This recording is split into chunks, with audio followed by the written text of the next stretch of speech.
Boa noite a todos. Mais uma vez aqui nos encontramos em nome do Cristo para falar um pouquinho do Evangelho. Hoje nós vamos falar do último item do capítulo 4 do Evangelho, que é a necessidade da reencarnação, né? Kardec pergunta a São Luís, neste item, se a reencarnação é uma punição.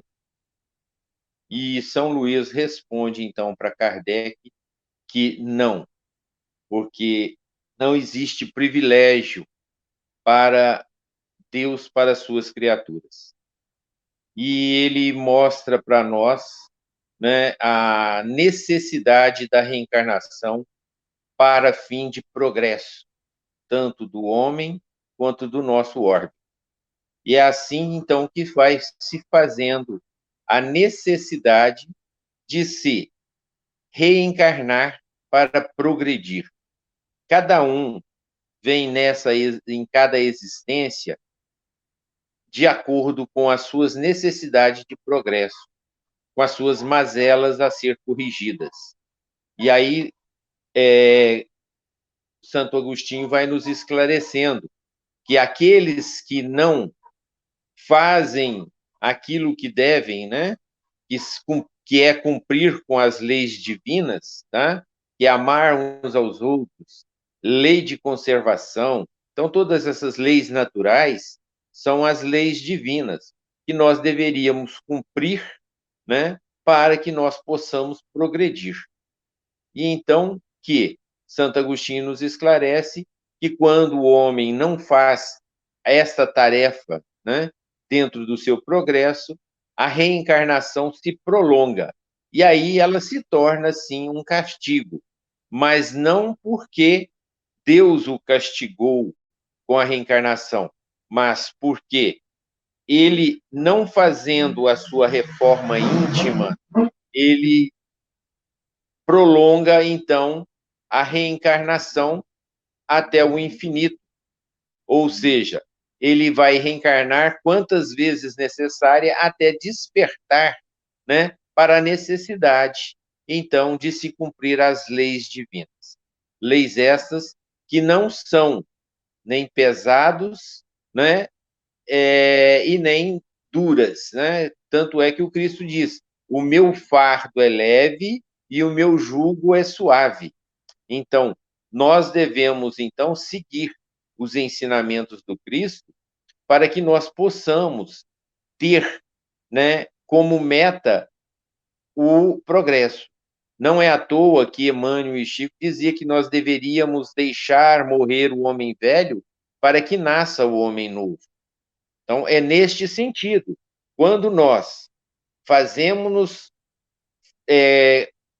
a nossa parte nos que nos cabe, de que é aceitar os nossos irmãos como eles são, amar uns aos outros, então nós estamos cumprindo, né, com a lei de progresso e a lei de amor. E aí nós vamos minimizar as nossas reencarnações.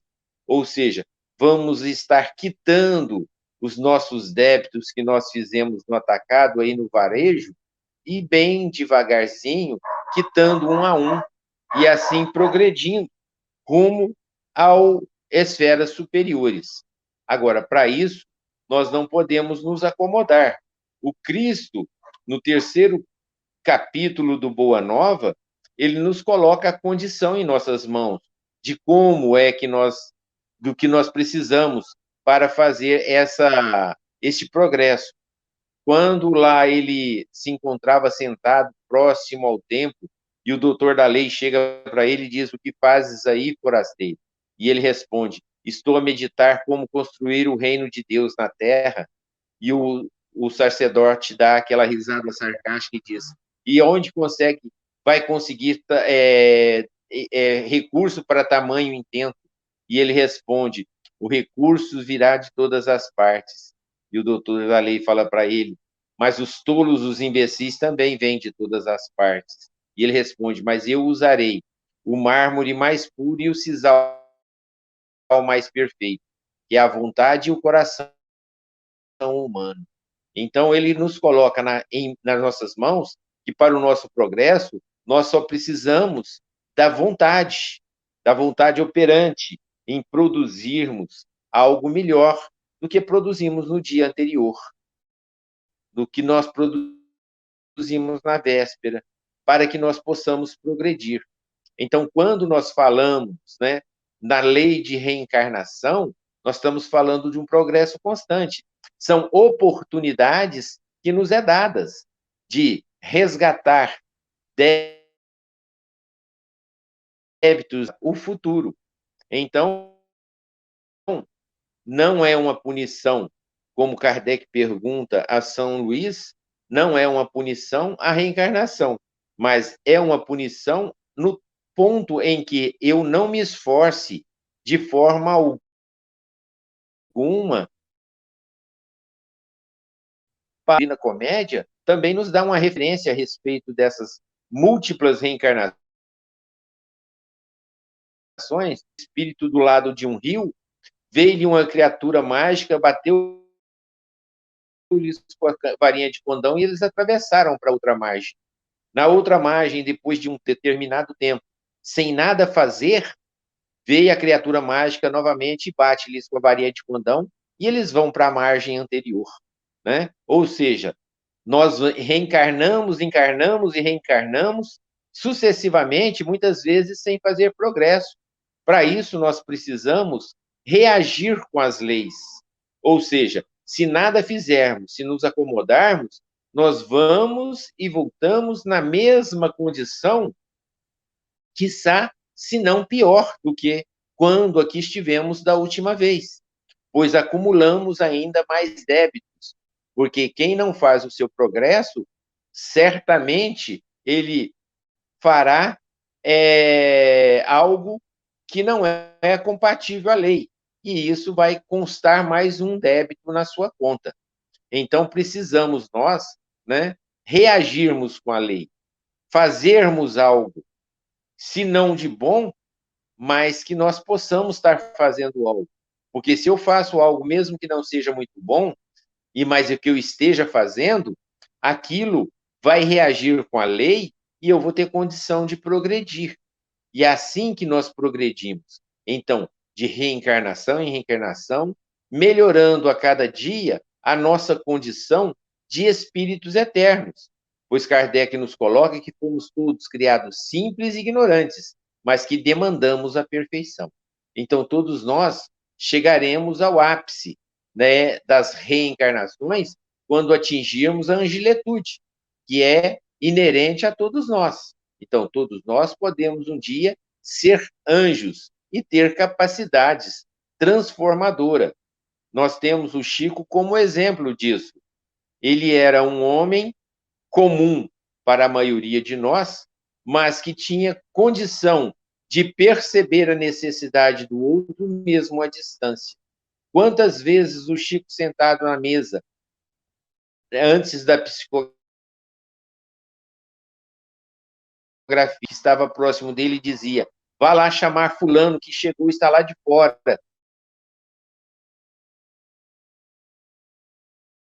Sabia da necessidade do irmão antes. Isso acontece também muitas das vezes com as mães. O filho chega em casa sem falar nada à mãe. Meu filho, você está com problema. O que é que você tem? Por que as mães têm essa sensibilidade? Porque elas já desenvolveram a amorosidade, desenvolveram o amor. O Chico já havia desenvolvido em si o amor. Por isso ele tinha essa capacidade. E todos nós também podemos ter, desde que nós desenvolvamos em nós essa amorosidade. Para isso, Emmanuel nos dá uma referência. Quando ele diz assim: se você quer saber se está em via de se tornar uma pessoa amorosa, é só prestar atenção. Se você atende o mendigo que lhe bate à porta com o mesmo desvelo, carinho que atende um filho.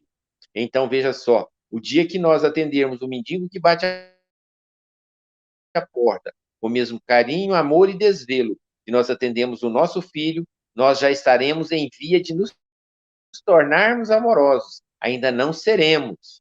Então, queridos irmãos, essa questão do progresso, ela é muito, mas muito importante para cada um de nós. nós temos a necessidade de estar sempre buscando o progresso, sempre buscando estar reagindo com as leis divinas, para que nós possamos progredir, né? Não é à toa que, quando nós não fazemos isso, né, nós deixamos de progredir, né? Outra coisa que nós precisamos fazer rumo ao progresso é desenvolver em nós a caridade. No Livro dos Espíritos, questão 886, Kardec pergunta o que é a verdadeira caridade, como entendia Jesus. E os Espíritos respondem para ele: benevolência para com todos, indulgência com a imperfeição alheia e perdão das ofensas. Então, caridade é quando nós realizamos essas três coisas ao mesmo tempo. Longe de nós de estarmos realmente conseguindo essa transformação. Então, nós precisamos ainda trabalhar muito. Como crianças vacilantes que somos, ainda cometemos erro, mas precisamos nós começarmos a exercitar a caridade, precisamos começar a exercitar esse trabalho. E qual é o exercício que nos leva a sermos caridosos, que nos leva a ser amorosos? É a convivência com os nossos irmãos mais necessitados, na tarefa de assistência, seja ela espiritual ou moral, ou mesmo física. Quando assim agimos, nós estamos progredindo, se não a passos largos, mas a passos lentos. Então, nós precisamos começar a reverter aquilo que está ao nosso alcance em coisas positivas. Nós, se pegarmos um copo de óleo queimado e colocar embaixo de uma torneira, e abrir ela só para pingar, gota após gota vai cair no copo e vai procurar o fundo do copo, expulsando lentamente o óleo. E se isso for feito durante um período mais ou menos longo, a água expulsará todo o óleo, ficando só a água cristalina. Assim também é os nossos corações.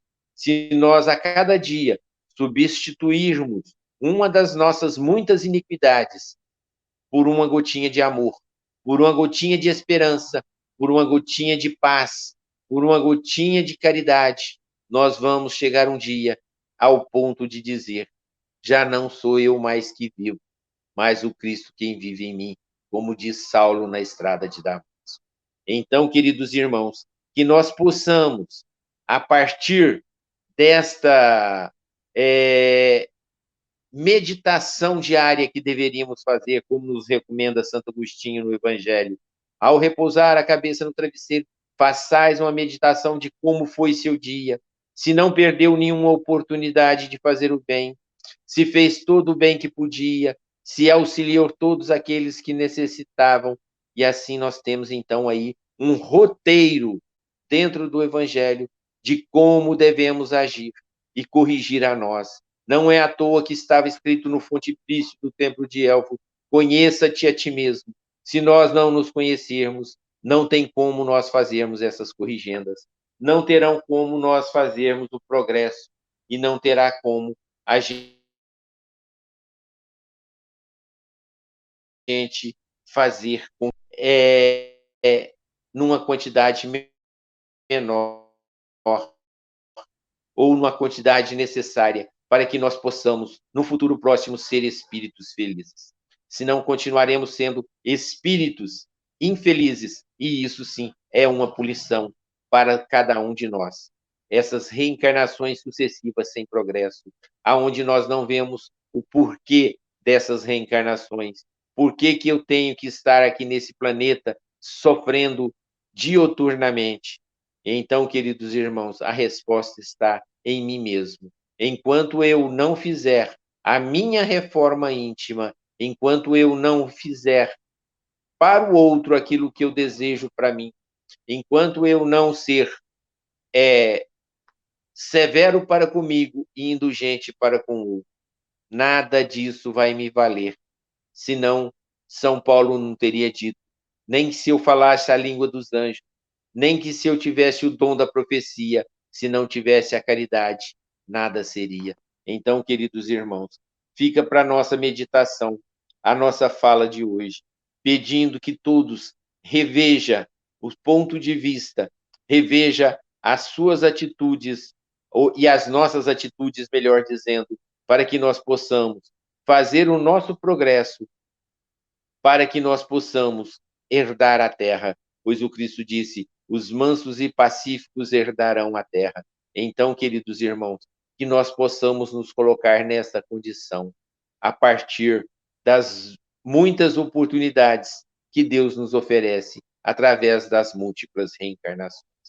Que assim, neste caminhar, né, nós possamos estar cada dia mais ligado aos espíritos superiores através de pensamentos positivos e fazendo o nosso progresso através da assistência aos nossos irmãos menos felizes, auxiliando sempre, seja como for, seja de que forma nós tivermos condição, que seja uma palavra, que seja um sorriso, que seja um simples olhar de paz para uma pessoa que se encontra enfermiça momentaneamente através da ira e da raiva.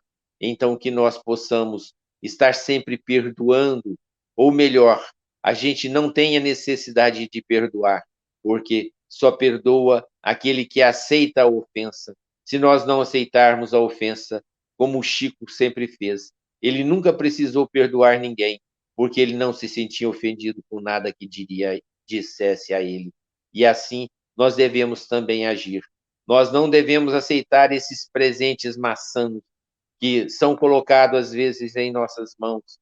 Nós devemos devolvê-los a quem nos oferece, pois só assim o progresso vai sendo realizado.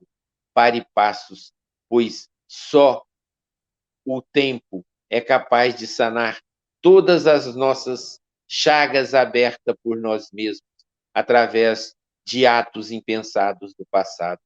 E o presente se faz hoje. E é por isso que o Cristo coloca em nossas mãos, como eu citei o capítulo 3 do Boa Nova, quando ele diz: é só nós usarmos a vontade operante de fazermos o bem, de praticarmos o bem e estarmos ligados sempre naquilo que é de melhor para cada um de nós. E assim nós vamos rogando a Jesus o amparo, a proteção, e vamos encerrando a nossa fala pedindo que Jesus ampare e proteja cada um dos irmãos que ouvirem esta fala, hoje, amanhã e sempre.